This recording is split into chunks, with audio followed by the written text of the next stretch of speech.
Assalamualaikum warahmatullahi wabarakatuh. Perkenalkan, nama saya Fikir Sekian Sakurnia dengan NPM 2510018. Pada kesempatan ini saya akan menyampaikan presentasi mengenai materi kewarganegaraan yang mencakup hak dan kewajiban warga negara dan konstitusi, HAM, hukum, globalisasi, serta Pancasila.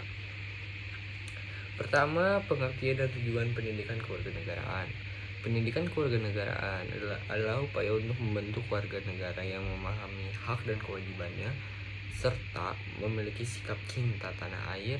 Tujuannya adalah menciptakan warga negara yang bertanggung jawab, demokratis, dan berlandaskan nilai Pancasila. Lalu yang kedua, penerapan pendidikan kewarganegaraan.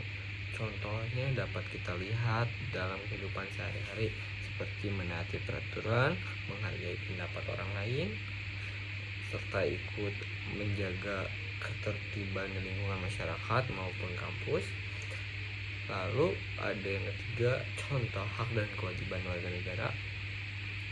Setiap warga negara memiliki hak seperti hak memperoleh pendidikan dan pelindungan hukum.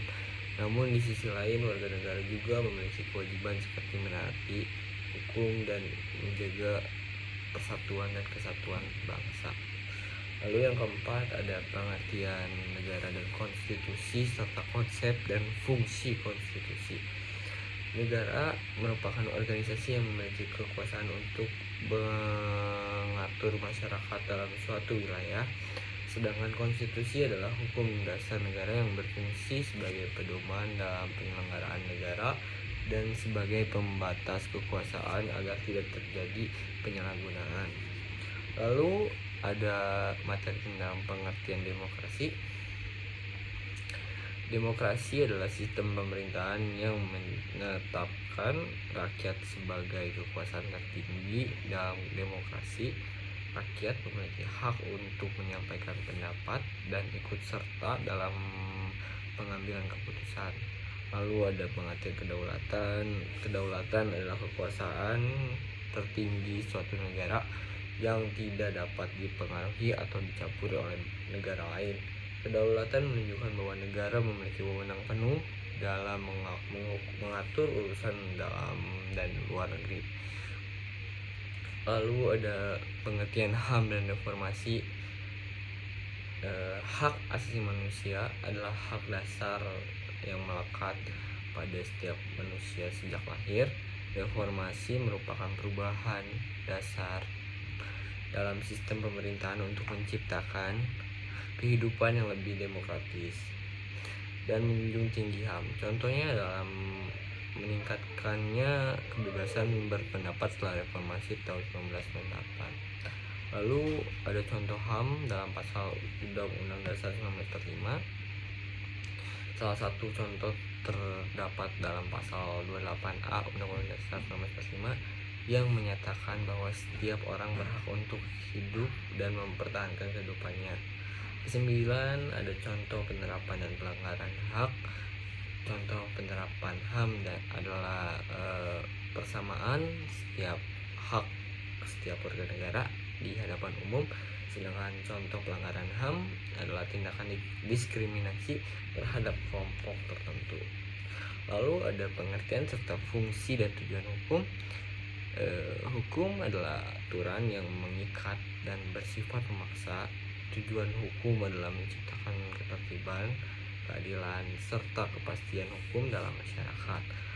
Lalu ada pengertian sifat dan karakteristik hukum.